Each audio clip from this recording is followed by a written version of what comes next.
राष्ट्रवादी काँग्रेसचे प्रदेशाध्यक्ष आणि खासदार सुनील तटकरे यांनी काल शरद पवारांची भेट घेतल्यानं राजकीय चर्चांना उधाण आले। मात्र पवारांच्या भेटीमध्ये कुठलीही राजकीय चर्चा झालेली नाही अशी माहिती सुनील तटकरे यांनी दिली आहे। पवारांच्या प्रकृतीची विचारपूस करण्यासाठी सदिच्छा भेट घेतल्याचं स्पष्टीकरण तटकरे यांनी दिले आहे।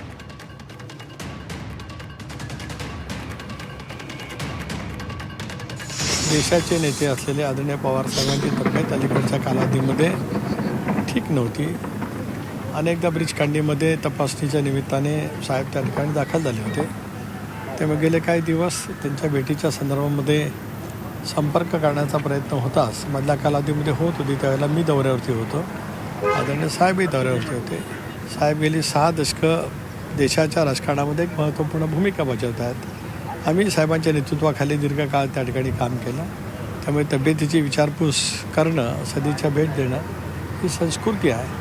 तेवढंच कारण त्याच्या पाठीमागे होतं, कुठलंही राजकीय कारण त्या भेटीच्या पाठीमागचं नाही।